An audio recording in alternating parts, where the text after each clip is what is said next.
आता युट्यूब वरती असे बघणार ना, वर्कआउट चालू करणार, सर्व फॉर्म टेक्निक चुकीचा असतो. अक्षरशः 5-6 व्हेरिएशन घेतात, 7-8 व्हेरिएशन घेतात. पण तुमचं प्रोटीन इंटेक होतंय का तेवढ्या बॉडीमध्ये? प्रोटीन इंटेक का पाहिजे? आपल्या बॉडीला मसल रिकव्हरीसाठी प्रोटीन इंटेक पाहिजेच पाहिजे. कार्ब जेवढे कमी कराल तेवढे प्रोटीन इंटेक तुमचं मसल वाढेल. तो भरपूर सर्वांना वाटतं की क्रिएटिन घाल्याने बॉडी बनते, पण क्रिएटिन पेक्षा तुम्ही प्रोटीन घ्या ना, प्रोटीन इंटेक करा ना क्रिएटिन पेक्षा. बरोबर.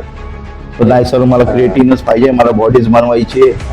या ह्याच्यामध्ये घरच्यांचा जर सपोर्ट असेल तरच बॉडी बिल्डिंग होऊ शकतं. हो ते महत्वाचं. घरच्यांची सपोर्ट पाहिजे. जर सपोर्ट नसेल ना तर बॉडी बिल्डिंग नाही होऊ शकत. म्हणजे मी एक ट्रेनर म्हणून जॉबला होतो सर, इथंच जॉबला होतो जिथं आपण बसलोय. 5 वर्ष इथं जिम काढले, ट्रेनर म्हणून स्वतः काम करतो. लहान मुलाला हार्ट अटॅक म्हणजे काय, लहान मुलाला पण हार्ट अटॅक येऊ शकतो. तुम्ही हालचालच नाही बॉडीची, रस्त्याने गेलो तरी असं वाटेल की आपल्याला हार्ट अटॅक येईल. हो.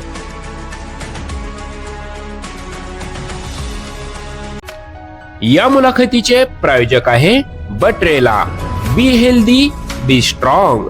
बटरेला या पीनट बटर ब्रँडच्या ऑर्डर किंवा डीलरशिप साठी आजच संपर्क साधा. संपर्कासाठी मोबाईल नंबर आहे 74 482 33 004.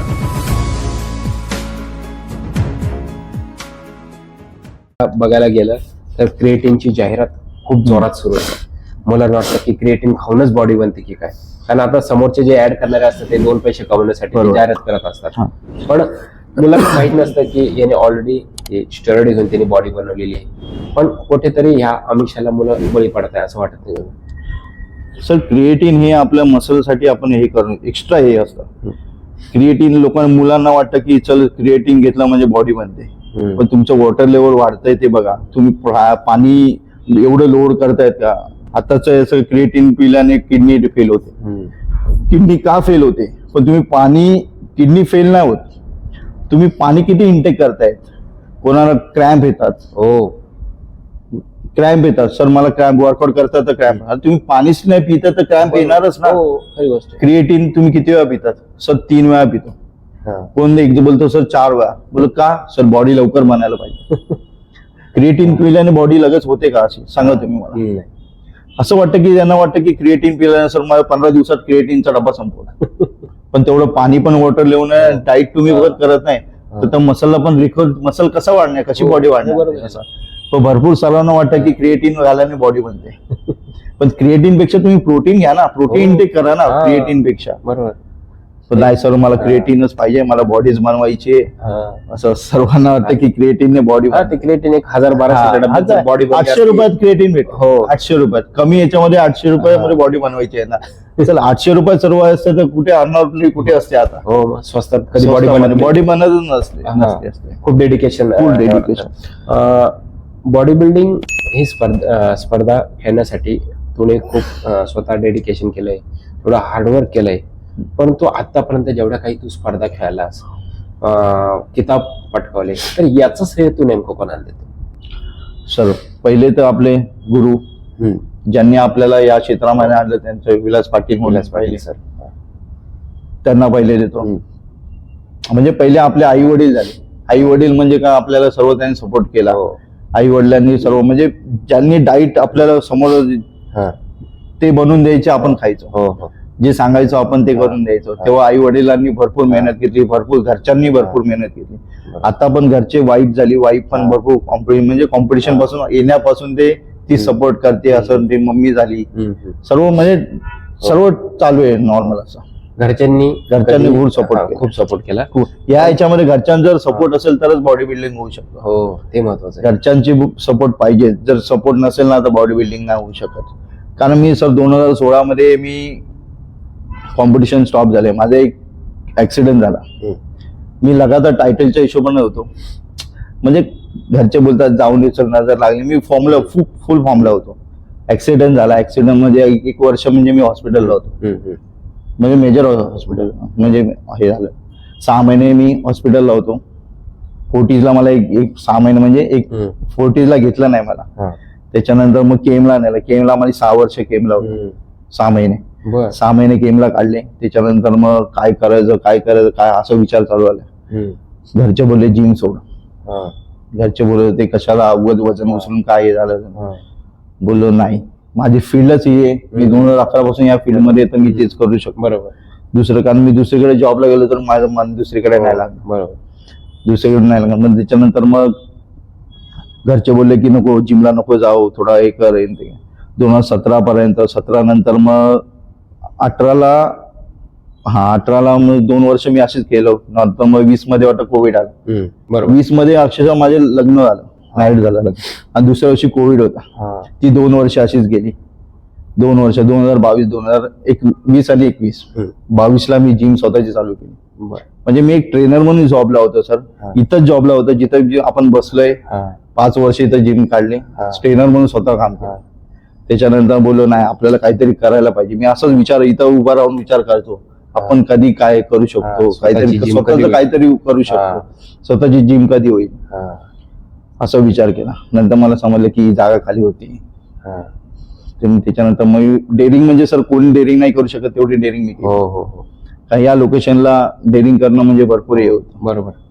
आणि भरपूर ती जिद्द आहे ना, ती जिद्द मी लास्ट पर्यंत ठेवली.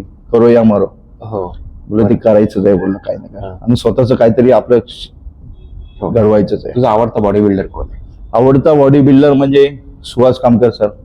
महाराष्ट्रातला म्हणजे पहिले बॉडी बिल्डिंग घेणारे म्हणजे सुहास कामकर सर.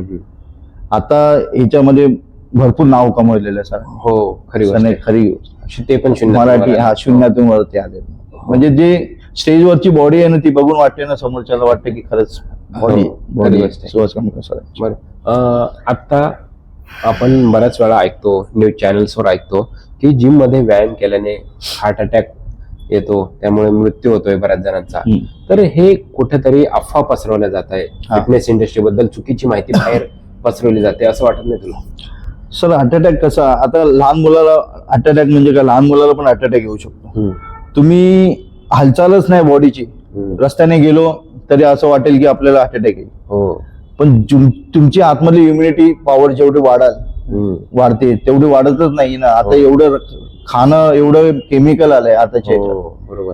केमिकल म्हणजे आपण आता कुठे गेलो तर सर्व ऑइली, सर्व कॉफी आले, बरोबर की ना, सर्व केमिकल. आता भाज्यांमध्ये जरी गेला गेलो तर भाज्या पण केमिकलच्या भरलेल्या असतात. खरी गोष्ट. पण तुम्ही चांगल्या गोष्टी काय खातात? आपण चल 2 पैसे वाचवण्याच्या याच्यात जातो, पण चांगल्या गोष्टी कोणत्या खातच नाही. सर्व केमिकल, आपण आताचे केमिकलच सर्व युज करतो. बरोबर. केमिकल युज झाल्याने कसं हार्ट अटॅक येतात. त्यामुळे तुमच्या फिटनेसवर तुमचं हेच नाही रे. फिटनेस म्हणजे तुम्ही रनिंग नाही करत आहेत. आताच्या सकाळी उठल्या उठल्या सर्वांना चाय लागते. सर्वात बेकार म्हणजे चाय, शरीराला हे करणारी सर्वात चाय. तुम्ही एक शेड्यूल तुमचा एक बनवा. सकाळी उठा, एक शेड्यूल तुम्ही उडा, ब्लॅक कॉफी पासून चालू करा. एक मला 7 वाजता जिमला जायचंय, जिमला जाऊन मला थोडं वर्कआउट करायचंय. वर्कआउट झाल्याच्या नंतर डाईट काय असेल डाईट फॉलो करायचे. त्याच्यानंतर एक तुमचा जॉबचा शेड्यूल असेल तो जॉबचा शेड्यूल करा. तुमचा जर जॉबचा शेड्यूल आहे म्हणजे एक दिवसभराचं शेड्यूलच नसेल तर तुमचे असे डॉक्टर जो पैसा घालवतात. आताच्या याच्यामध्ये डॉक्टर जो पैसा, जिम मध्ये येतात, जिम मध्ये मुलं येतात, सर एवढी फी हे पण विचारतात. तुम्ही मला सांगा, जर आयसीयू मध्ये पेशंट असेल तुम्ही डॉक्टरला बोलणार सर कमी करा, डॉक्टर नाही बोलणार का? बोललं तरी करणार. आताच्या याच्यामध्ये फी वाढवली आहे कारण ट्रेनर लोकांनी तेवढे डिग्री पण केलेत. असं नाही की ट्रेनर लोकांनी हे नाही केले, ट्रेनर लोकांनी तेवढी घासली. ट्रेनर लोकांनी बोलतात की आम्हाला आता पर्सनल ट्रेनिंग असेल, पर्सनल ट्रेनिंगचे 6,000 रुपये एवढे, असे विचार करतात. एवढे असं विचार करतात. त्याच्यानंतर मग बोलले नाही सर, मग आम्ही त्यांना पटवून देतो सर का फिटनेस का असतो, सर्व बोलव सर. तुम्ही हॉस्पिटलला गेले तर तुम्ही बोलणार नाही की सर कमी करा. इथे येऊन बोलतात सर 1,000 रुपये कमी करा, 500 रुपये कमी करा. असं पण फी मध्ये भरपूर बार्गेनिंग होते फी मध्ये. मग हॉस्पिटल तुम्ही कमी करणार का सांगा मला. मग ते तुमच्यावरती स्वतःवरती यूज होणार आहेत ना पैसे. की आम्ही तुम्हाला फक्त गुरु म्हणून आम्ही तुम्हाला सांगणार आहे, त्याची फी तर आम्हाला भेटायला पाहिजे. इव्हन हॉटेलमध्ये जेवायला गेलं सुद्धा, हॉटेलमध्ये तुम्ही जेवायला गेले तरी समोरच्याला बोलणार आहे का होणार एवढे कमी का? तर कमी करून जीएसटी किती 2% असं काय ते तू कमी करे, तो पण कमी नाही करत कोण. डायरेक्ट जीएसटी वाला बिल देतो, ते भरणं भागच आहे ना. बरोबर. ते पण तुम्हाला चमचमीत सर्व खायचं आहे तिथं, तर समोरचा बरं आहे. पण इथे येऊन कसं बार्गेनिंग एवढे करतात की सर 500 रुपये कमी करा, 1,000 रुपये कमी करा.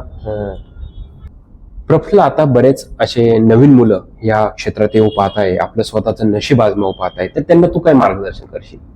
एक तुझा पूर्ण बॉडी बिल्डिंगचा एक्सपिरियन्स बघता. एक्सपिरियन्स बघता म्हणजे सर माहिती आहे का, पहिले तुम्ही फिटनेस वरती म्हणजे तुम्ही जर स्वतः जर फिट असाल तर तुमच्या घरच्यांना पण तुम्ही फिट करा. हो, तुम्ही जर फिट नसाल तर घरचे नाही फिट राहू शकत. तुम्ही वर्कआउटला तुम्ही जर आले तर तुमच्या घरचे पण फिट राहतील. आताच भरपूर असं हे झालंय की म्हणजे राहणीमानच वेगळं झालंय की आपल्याला, कारण कोविड नंतर सर्वांना समजलंय की फिटनेस काय, फिटनेस इंडस्ट्रीमध्ये भरपूर काय करू शकतो. बरोबर. कोविड नंतर इम्युनिटी पॉवर वाढायला, कारण कोविडमध्ये, कारण मी सर मजाक नाही करत आहे, कोविडमध्ये मी इकडे तिकडे भरपूर फिरायचो. तर मला पण कोविड झाला असता, मी इकडे तिकडे फिरायचो, आम्ही कधी कधी जायचो बाहेर, पण मला कोविड नाही. का? माझी इम्युनिटी पॉवर तेवढी होती. मी वर्कआउट डेली करायचो, डाईट फॉलो करायचो, सर्व डाईट फॉलो असायचे. तसंच कोविड नंतर ना भरपूर लोकांना समजलंय की जिम जिम चालू करू. कोविड नंतर अक्षरशः भरपूर ऍडमिशन आले असतील सर इथं माझ्या इथं. सर मला इम्युनिटी पॉवर वाढायची, मला जिम लावायची. सर तुम्ही आता जागे झाले, कोविड मध्ये सर्व जागे झाले. मी असा प्रश्न विचारायचो सर्वांना की कोविड मध्ये तुम्ही ठीक आहे बोला सर करायचे, 1-2 महिने करायचे, परत ते सोडून द्यायचे, असं असतं. पण कोविड मध्ये ज्या मल्टीव्हिटॅमिन गोळ्या सरकारने जे पुरवल्या होत्या, तर त्या मल्टीव्हिटॅमिन ऑलरेडी बॉडी बिल्डर्स खात असतात, पण त्या गोळ्यांना कुठेतरी जिम मेंबर्स नाव ठेवत होते.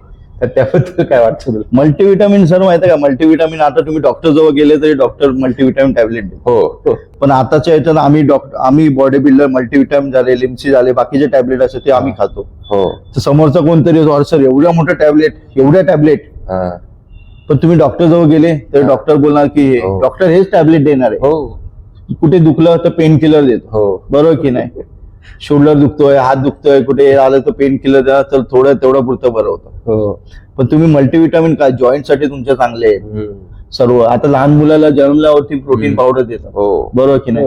प्रोटीन पावडर असते ना, पण प्रोटीन पावडर तुम्ही कशापासून बनते, काय बनते ते पण तुम्हाला माहित पाहिजे. की आता प्रोटीन घ्यायला गेलं तर काही जण मुलं बोलतात सर आम्हाला प्रोटीन नको, काय म्हणजे त्यांचे वडील नाही येतात, याला प्रोटीन नको देऊ, बॉडी बनव, अशीच बॉडी बनव. ठीक आहे, बॉडी बनवतो मी, पण तुमचं घरचं खाणं आहे तेवढं येणार. मी प्रोटीन नाही, मी कोणाला सजेस्ट लवकर नाही करत. प्रोटीन मल्टीव्हिटॅमिन टॅबलेट घे. मल्टीव्हिटॅमिन काय तुमचे जॉईंट साठी चांगले सर्व हे नाही ते असं टॅबलेट भरपूर आहे. असं नाही की हे तुम्हाला मल्टीव्हिटॅमिन टॅबलेट, बाकीचे पण टॅबलेट आहेत सर्व.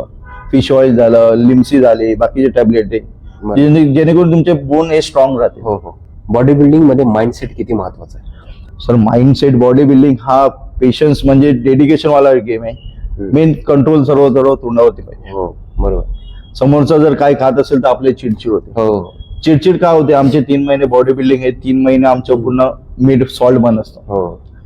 7 महिने झाले पूर्ण, म्हणजे नंतर आमचे कॉम्पिटिशन म्हणजे कटिंगचं आहे असं. पहिले आम्ही 6 महिने आम्ही गेनिंग चालू करतो, नंतर 6 महिन्याचं कटिंग चालू करतो. कटिंग मध्ये कार्ब कमी असतात आमचे, कार्ब कमी म्हणजे सॉल्ट कमी असतात आणि प्रोटीन इंटेक जास्त करतो. प्रोटीन इंटेक कॉम्पिटिशन येतात, कॉम्पिटिशन आल्याच्या नंतर 8 दिवस आधी आमचे पूर्ण 0 कार्बवर असतो. बरोबर. ती चिडचिड असते. चिडचिड म्हणजे भरपूर, म्हणजे ते एक माइंडला आपल्या म्हणजे माइंडला आपल्याला मीठच नाही भेटलं तर माइंड काय करणार? सॉल्ट नाही भेटलं आपल्याला, माइंड चिडचिड होणारच आहे. बरोबर. असं अक्षरशः मी यायचो इथं, मजाक नाही सर तुम्हाला सांगतो, मी इथं यायचो कंट्रोल मध्ये असायचो 8 दिवस आधी, म्हणजे कॉम्पिटिशन माझे 8 दिवस असेल. फुल जॅकेट घालून वर्कआउट करायचो, जॅकेट घालून फुल गालने असे आतमध्ये गेले असेल, गप्प राहायचो, असं चिडचिड कोणाशी बोलायचो काय नाही. एक लेडीज आली, सर तुम्ही आजारी आहे का? असे का तुम्ही वाटतं सर आजारी पडले का? तरी मी इग्नोर केला.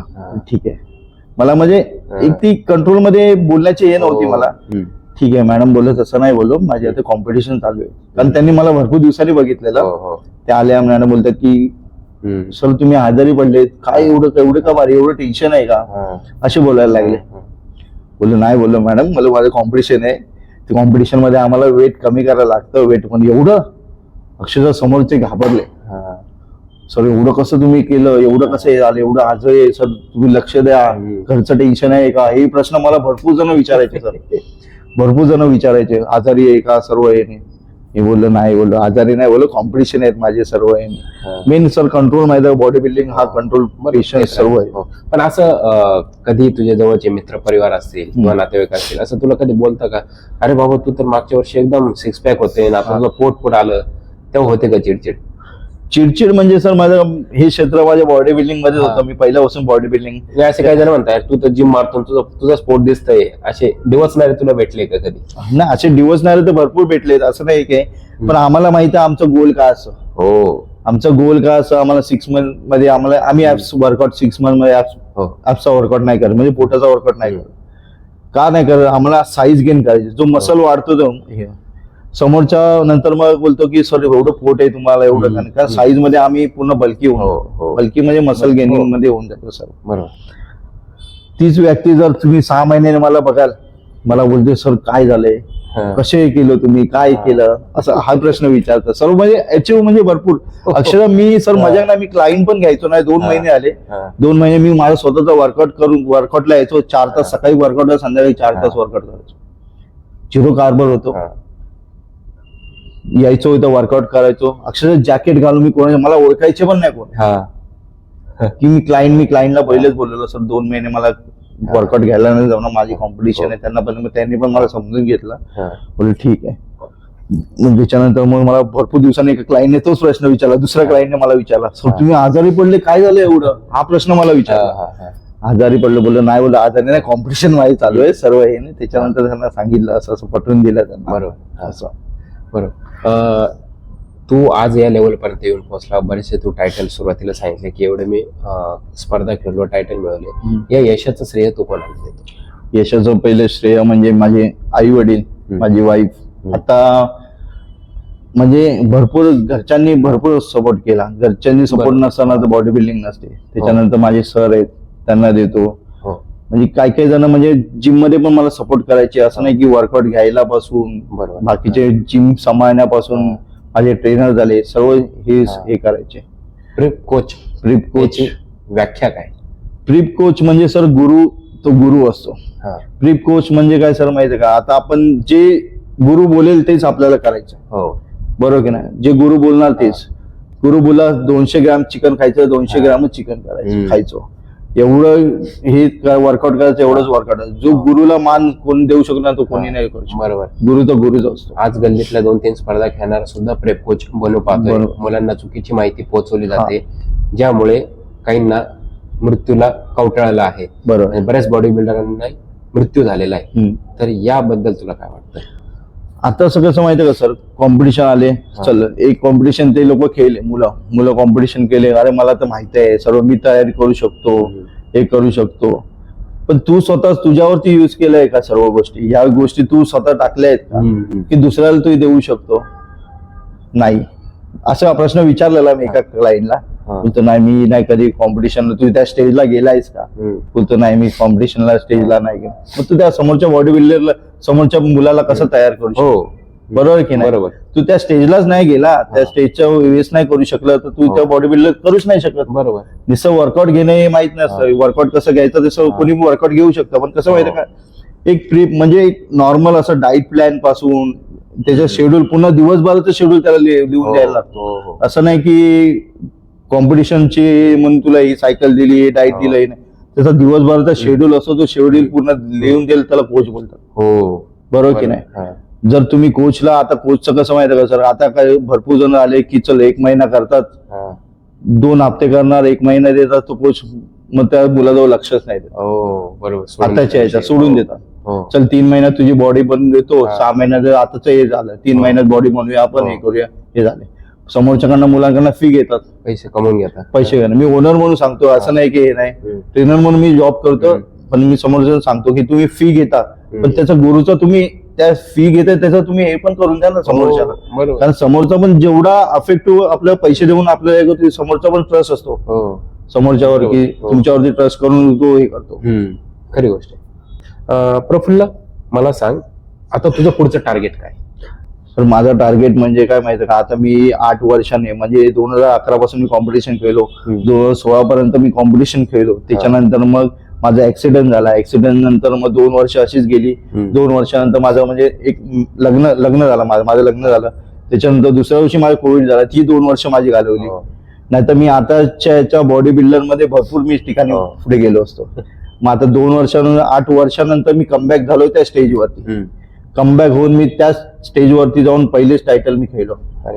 बरं. 8 वर्षानंतर ते स्टेजवरती जाऊन कमबॅक म्हणजे पहिली टायटल खेळलो. असं मी आतापर्यंत या 2025 मध्ये हा 6 टायटल मारले. क्या बात आहे, खूप छान कमबॅक केला. 6 टायटल मारले. थँक्यू सो मच प्रफुल्ल, आज तू वेळात वेळ काढून माझ्या या युट्यूब चॅनलच्या माध्यमातून संवाद साधला की प्रफुल्लची ही संपूर्ण सक्सेस स्टोरी आपण ऐकली आहे.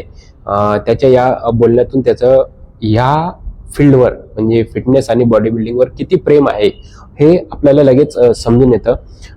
त्यांनी खूप छान अशी माहिती त्यांनी आपल्या या यूट्यूब चॅनलवर सांगितलेली आहे की प्रेप कोच कसा असावा, क्रिएटिननी खरेच बॉडी बनते का, डाएट हा किती महत्वाचा असतो, मल्टीविटॅमिन्स कशाला म्हणतात, असे एक ना अनेक प्रश्नांची उत्तरं त्याने दिलखुलासपणे दिलेले आहे. तर तुम्हाला प्रफुल्लची ही मुलाखत कशी वाटली कमेंट बॉक्समध्ये नक्की लिहून पाठवा. आणि हो, अजून ज्यांनी कोणी माझ्या चॅनलला सबस्क्राईब केलं नसेल तर प्लीज चॅनल नक्की सबस्क्राईब करा. तोपर्यंत बी फिट, स्टे फिट.